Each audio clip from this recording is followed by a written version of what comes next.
donations. All right, everybody, we're back. What is that? Visitors are in this call. Oh my God, you're in trouble. Who's in the call? Mackenzie. Oh. It's okay. All right, everybody, let me get to my PowerPoint and we will begin. All right, so this is female repro. And again, I'm not going to really get too excited about the anatomical basis that's there. Again, the anatomy is straightforward. I mean, you have the primary organ, the ovaries, and then other than that, you have the duct system, fallopian tubes, or whatever you want, whatever they're currently being called, uterine tubes, leading to the uterus, the cervix, the vagina, the external structures, and that's really what it is that are there. So it's a relatively, if you will, compact system, without getting into all the anatomy of the related structures, and again, with inflammation and things like that.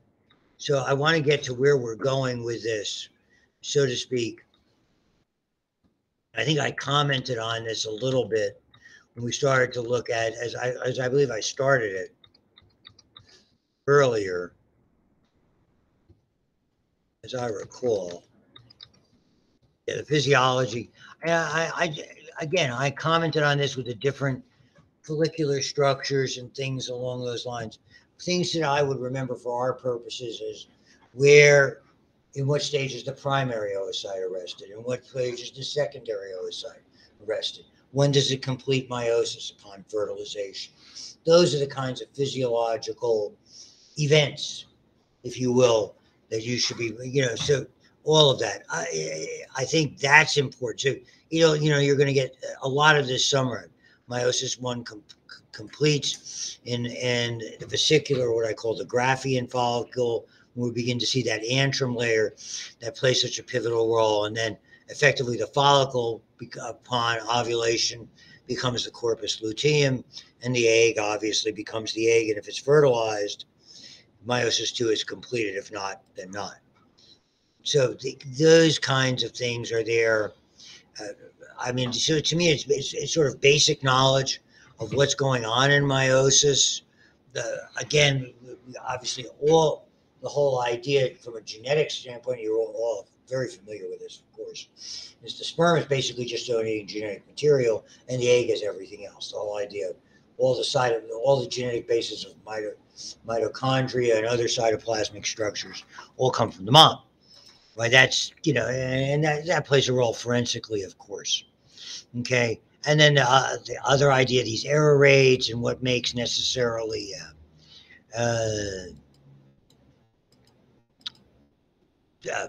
fraternal versus identical twins are there. And so I wanted to get really into the physiology. That's why there's not a lot to cover. And so there's basically our discussion today of these two cycles, the ovarian cycle. Because the other stuff I sent you was a dictation, as you recall, right? Whether you saw it or not. I mean, I wouldn't go out of my way to listen to me. Unless I had to. And since you have to, sooner or later you have to. I know. I'm tired of listening to me.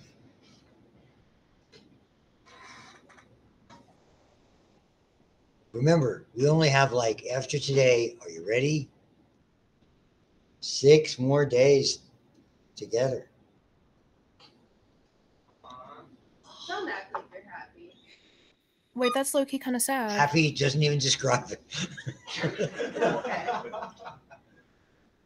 Dr. Stein. I'm sure. You're just pumped for summer because we start going on vacation again. We start going on cruise. All I can think about is we're getting that time of year where you can start to get out the old clubs. Start hitting the ball. One day, if you're around over the summer, did you ever play up at Cranberry Highlands Golf Club? No, I've not been up there. Great. That's a really nice course. I will get you the residence rate. Yeah, it's expensive there. It is ridiculously expensive. It's a really nice course. You pay a lot of money for that.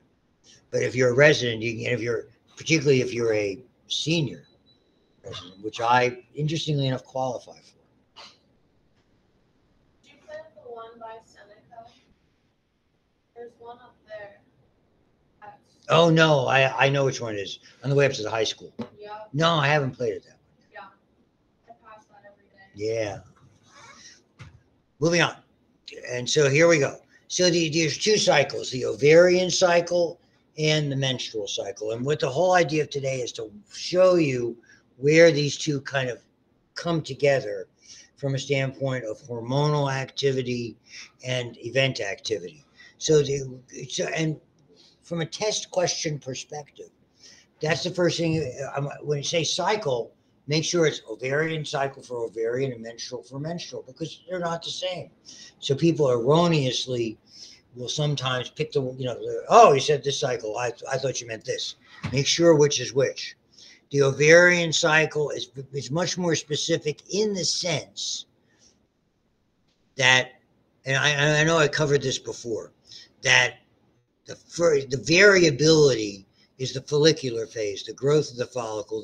Once ovulation occurs, it's a 14-day type of event. So that's where the variability of menstrual periods and the frequency or lack thereof come from, and not exclusive of things like having some underlying condition, like my first wife did with polycystic ovary disease. So the dominant follicle, and that becomes the one that's eventually ovulated. And we saw that illustration before. I commented on this. Usually there's an event that some women find noticeable. I am told. I do not know if this is consistent or current or not. And then the distinction between fraternal and identical twins.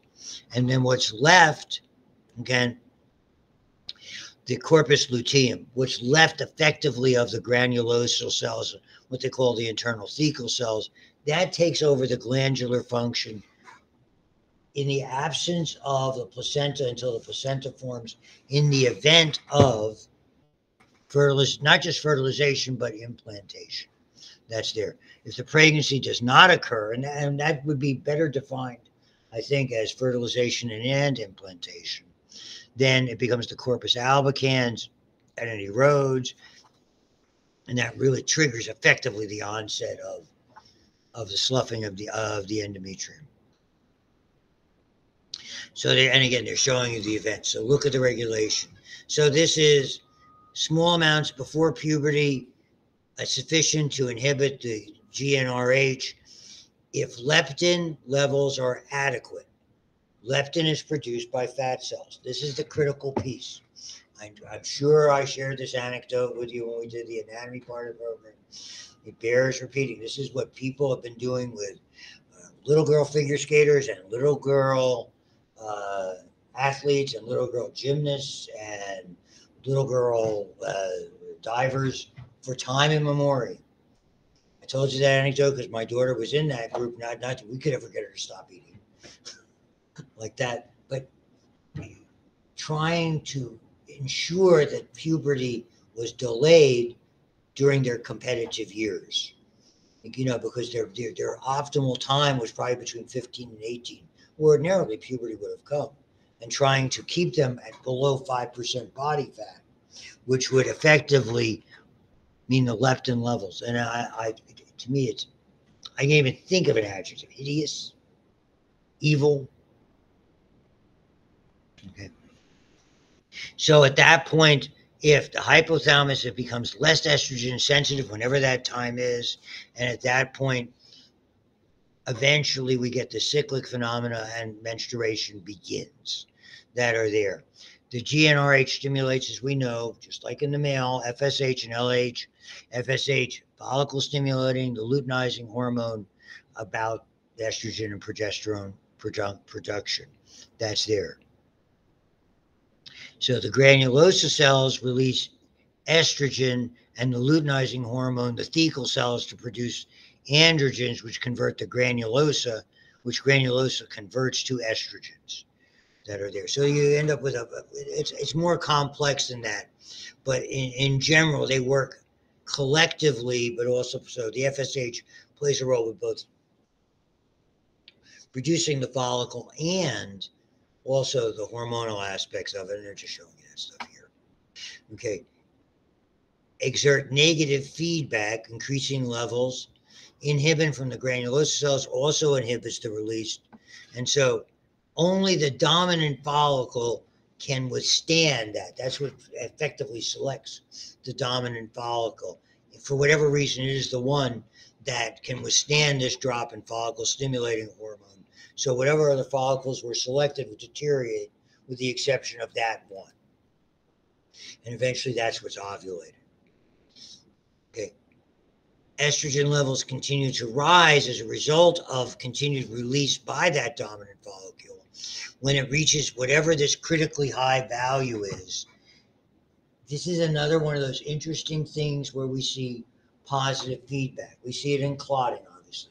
We see it in the birth process. But in female repro, this is another one of those interesting oddballs where when those levels reach a particular level, the positive feedback develops within the brain and anterior pituitary, and we get what's called the luteal surge, an unusually high amount of luteinizing hormone, and that, ladies and gentlemen, is what triggers ovulation.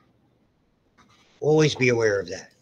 Okay, the luteal surge, ovulate, formation of the corpus luteum. High estrogen levels trigger that release of that, even some FSH in mid-cycle. That surge triggers the primary oocyte to complete its meiosis 1 and then lead to that next phase, the secondary oocyte, into meiosis 2, and continues all the way to metaphase 2 when it's ovulated out and will complete all of meiosis upon fertilization if indeed that occurs. That's there. Stimulates other events, local vascular permeability, inflammation, weakening the walls of the ovary, stops blood flowing to that particular area of the wall so it thins.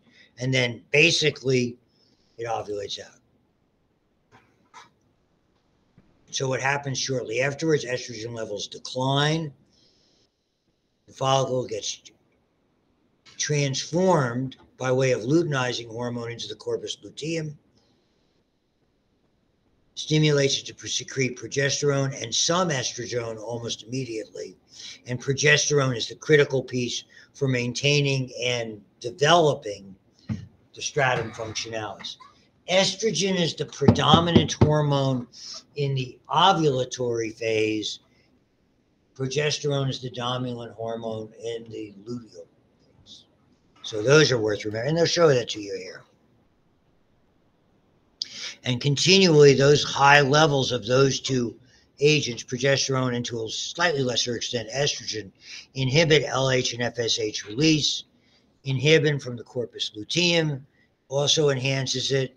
Declining luteinizing hormone ends luteal activity and inhibits follicle development. So what we're going to see with regard, and I'll put it all together very shortly, pictorially, as long as that, and so effectively by maintaining those estrogen and progesterone levels, and I do not know what the pharmacology is today, but for years it was using combinations of birth control pills were effectively trying to tell your hypothalamus that and your pituitary gland that pregnancy was existing to prevent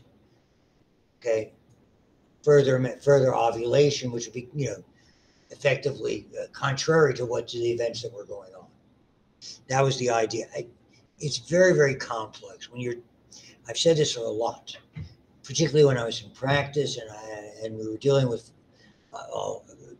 as we continue to deal with a lot of folks who are on birth control pills and various other medications, and now a variety of steroidal substances for a variety of other conditions. Those are very, very difficult to anticipate the effects that they're going to have with medications, effects they're going to have on the body, problems that can ensue because of it. A lot of them, I told you about my daughter-in-law developing gallbladder disease because of the program, which is high in those substances to facilitate in vitro fertilization. I know the kind of illnesses and problems my daughter had when they were effectively doing the same thing just for donation of eggs. There's a lot that goes on. This is tough stuff to regulate. Okay. In the event that there is not fertilization and implantation, the luteum degenerates when the luteinizing hormone levels start to fall. Sharp decrease in estrogen and progesterone, which in turn ends the FSH and LH, causing the cycle to start over. Okay. So as you can see, the actual oocyte is activated a year prior, but for whatever reason, it becomes selected only 14 days roughly before.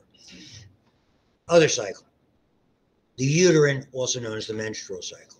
Cyclic changes in the endometrium that occur in response to those fluctuating ovarian hormone levels. So once again, estrogen, progesterone, FSH, LH, all of those things are playing a role.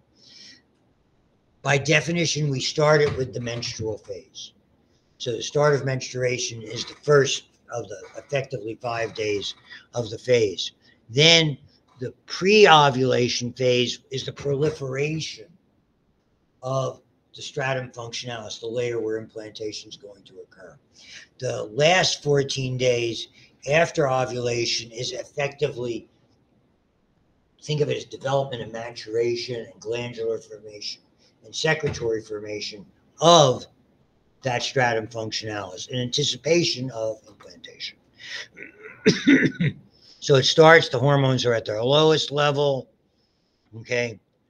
The GnRH is just beginning to rise. And because of those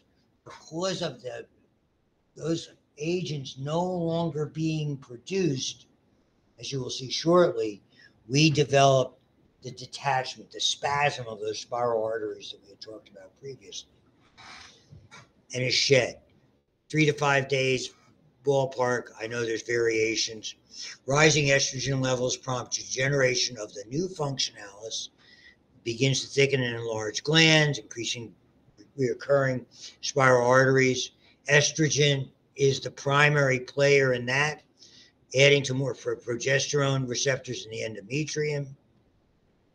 Cervical mucus is being thinned out in anticipation, because all of the events are anticipation of the next effort to achieve fertilization, and ovulation occurs at the end of that proliferative phase. The secretory phase, and the most consistent, all preparation for implantation, progesterone levels from the corpus luteum, and that, again, primary player here is progesterone. Earlier, primary player is estrogen. Secretory mucosa, glandular enlargement, and now the mucus plug is thickening, because now we assume that there are sperm in. We don't want to have, okay, any more entry of sperm, pathogens, debris, effectively creating, isolating the area where fertilization and implantation are occurring, if you want to think of it that way. So this is, and it's wonderful, this little series of charts. I love this. It's just, again, it's like the ones with the heart that were there. So you can put, they generally stack them. I don't know if they still stack them in this PowerPoint, but you can stack them yourself. So here we go. So correlation of anterior pituitary and ovarian hormones with structural changes that are there. So in the uterine or menstrual phase, you have the menstrual phase, okay, proliferative phase, secretory phase. So you can look, FSH and LH levels are low. You have the surge, and then you have LH and FH levels go back there. So other than that, in this phase, there's not a lot of fluctuation with regard to this. Okay, both the menstrual and proliferative phases occur before ovulation. Together, they correspond to the follicular phase of the ovarian cycle. Secretory phase corresponds in time to luteal phase of the ovarian cycle. So you're going to see the correspondence, etc. But look there, there's a subtle bump in FSH, but there's a big bump in LH. Now let's look what's going on in the ovary. The dominant follicle has been selected. After the menstrual phase, it begins to develop in earnest. It forms that vesicular or Graafian follicle. As coordinated with the luteal surge, ovulation ensues. And then we have what's going on in the ovary now. The corpus luteum takes over roughly for 10 days or longer if there has been implantation. And so What are the hormonal things that are playing a role with this, even in these phases? Estrogen levels start to rise and peak. Progesterone stays relatively low. But as we get into the secretory phase, in the uterus, now you can see the estrogen, which had peaked just prior to, after steadily rising to ovulation, progesterone really takes over. Estrogen's lower, not low by any means, but lower. And you can see what's going on. Menstrual flow, as it detaches and completely sloughs, then rebuilds. Then the secretory or proliferation phase. So now they put it all together. So you can see the events, what's happening in the ovary with regard to LH and FSH. Relatively constant for a follicle stimulating hormone, the luteal surge, and its impact on ovulation. Ovulation, what occurs here, menstruation, then the follicular phase in the ovaries as they develop, enlarge, basically ovulate, corpus luteal development, the predominance initially of estrogen, peaking just before ovulation, then lowering, not substantially, but significantly, and progesterone increasing substantially until the end, as we approach the end of the cycle, and the secretory phase, as you can see what happens to the endometrium itself. So all of these things are part of it. The body fat issues that are there. Body fat, adipose cells are needed to convert adrenal androgens to estrogens and produce leptin that play a role in puberty. Lack of leptin shuts it down. So there's aspects, again, it's the aspects of trying to control. Women I've said it before, women much more so than men. You're optimally 5 to 15% body fat. 5% just to function properly. However you feel associated with it. I don't know how to explain it. I think society's flipped the other way. There was such an emphasis on people being skinny, and now the whole body image thing has started to change a bit. I think we're more cognizant of, the body shaming and stuff like that. I hope that we've gone through. It's just like sexual preferences and body image. You are who you are. Accept it. Preach. Yeah. Hey, we're all individuals. I mean, I like the expression being comfortable in your own skin. If you're happy with the person you're looking at in the mirror in the morning, then all's good, right? Except for me, because I get yelled at. Every time I tell my wife I have a headache, look at your diet. I said, I look at my diet all the time. Think about what you're eating. Because I was so much healthier when we were doing the keto thing. Okay. I gotta get back. And sorry, she's right.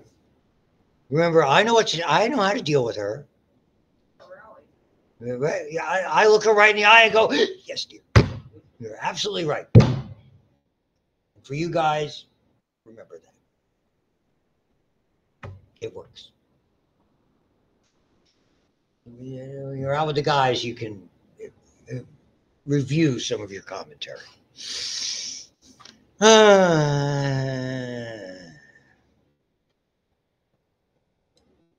So estrogens, what do? Oogenesis and follicular growth, anabolic effect, obviously, growth spurts of puberty, secondary sexual characteristics, which we're familiar with, metabolic effects that are there, low total blood cholesterol and high HDL levels, very significant, calcium uptake. So part of that is when we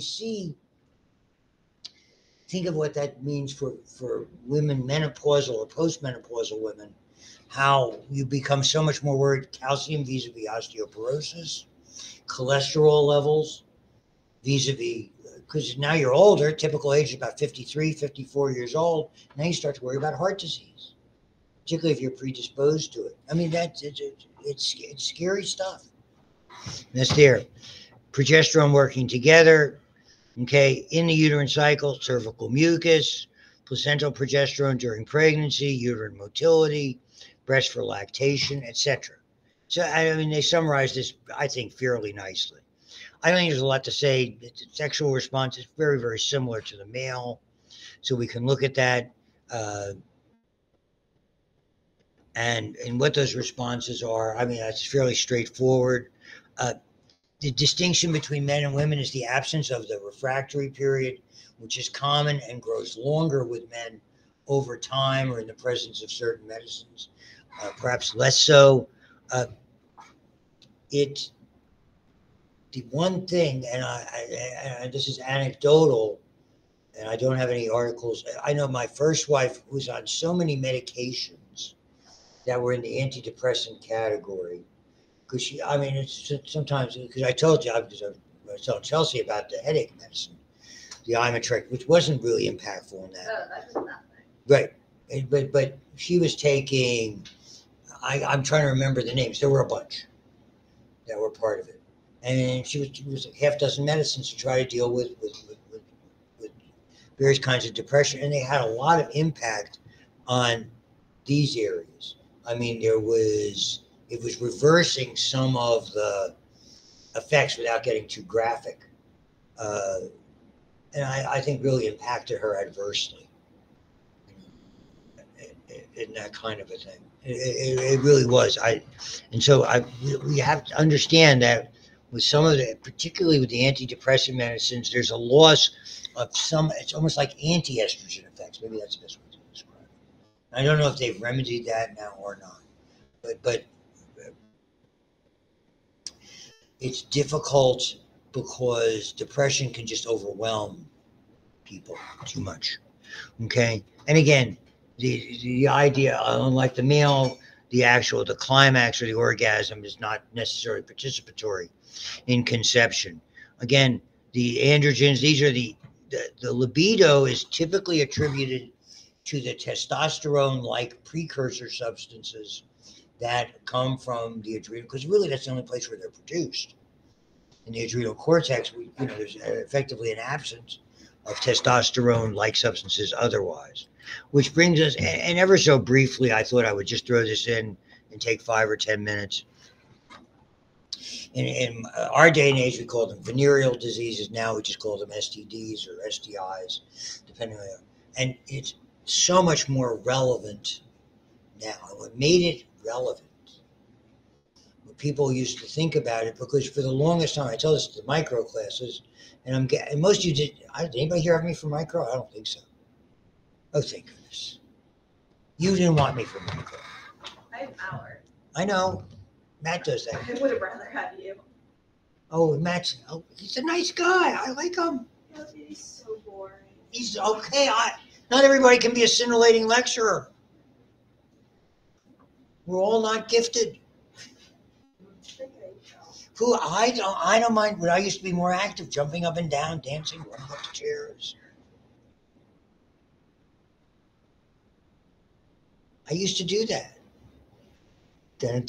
Now I figure I have to do it verbally and imagery, and things like that. The reality is that and I tell all the classes this, when I was your age, we've heard that one before, mostly our concern with sexual interactions was whether what they were doing to not be pregnant. Okay. That was it. Okay. There wasn't a whole lot else that went on. There was long periods of casual sex. I'm trying to say it kindly, with very little commitment. See, normally I would say one night stands, but that would be inappropriate.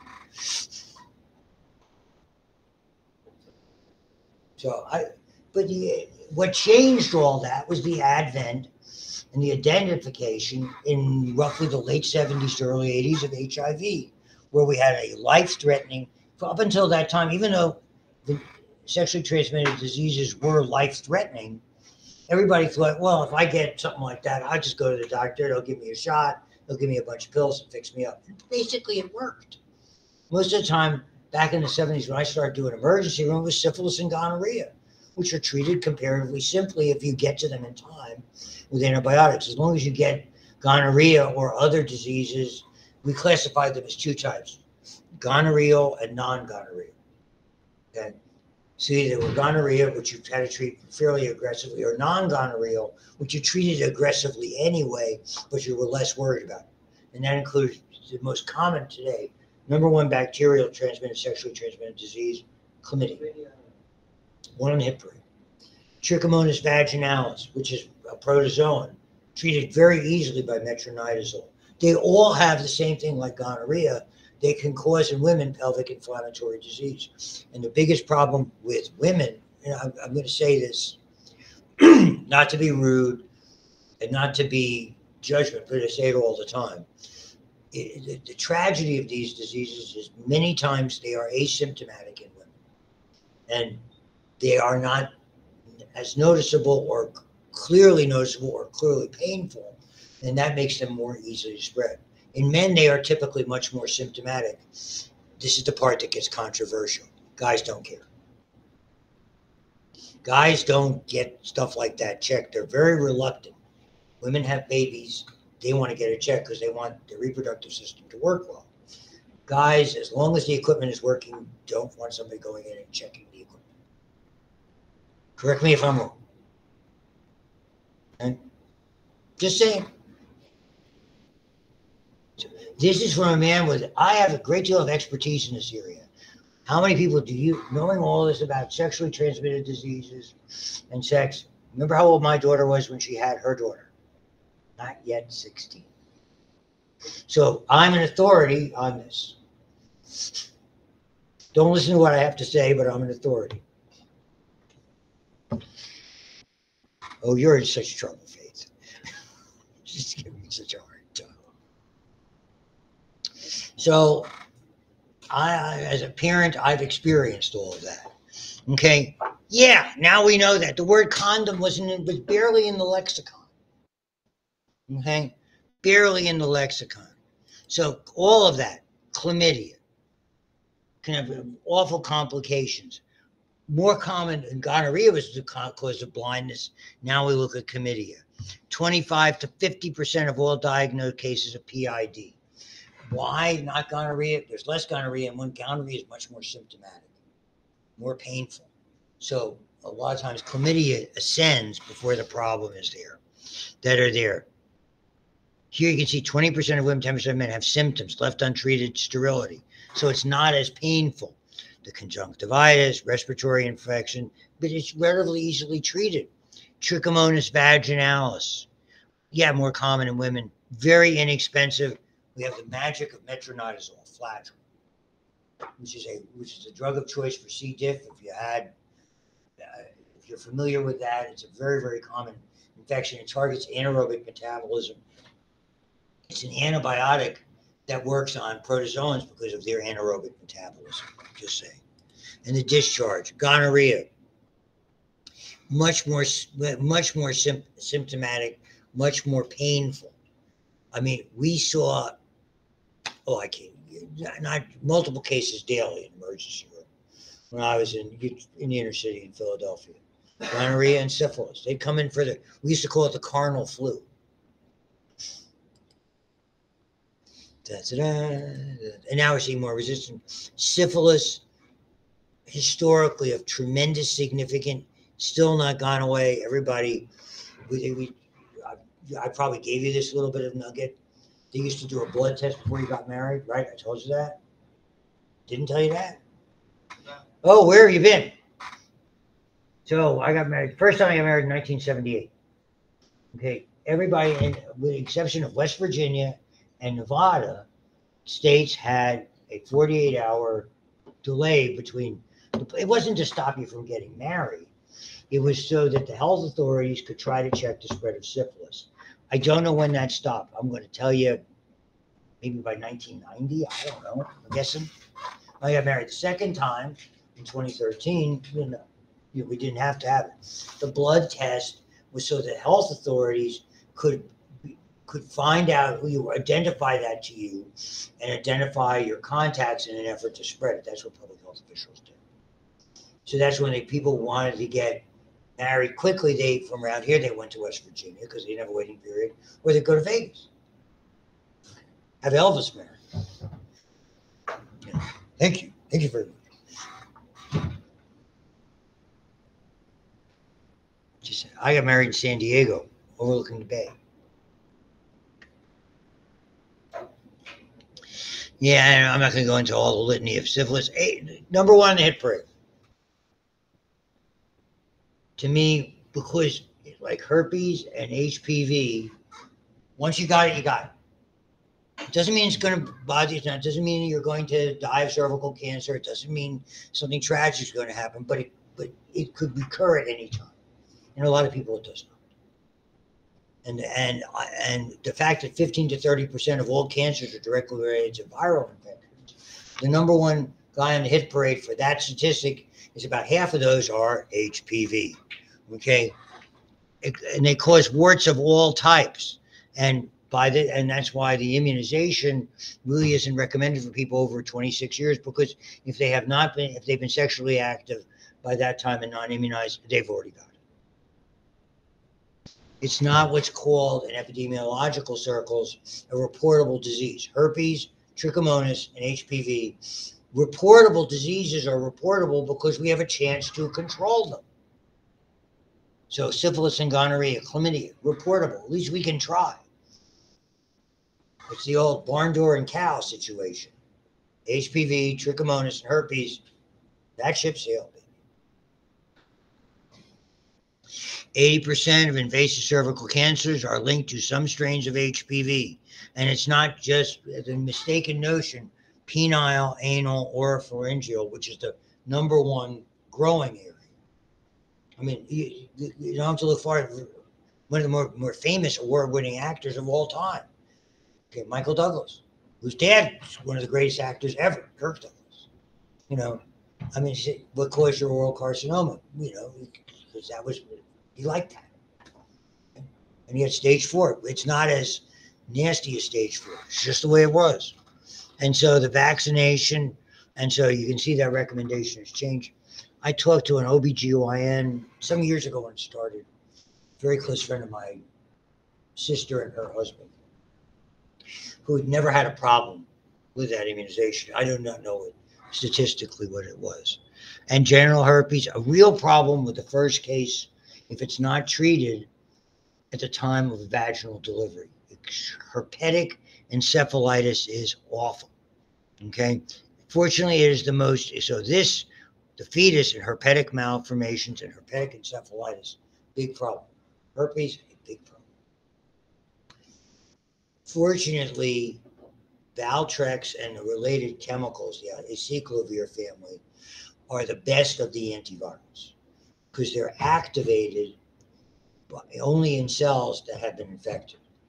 And enzymes that herpes infected cells produce activate that. So it makes it much less likely to have problems.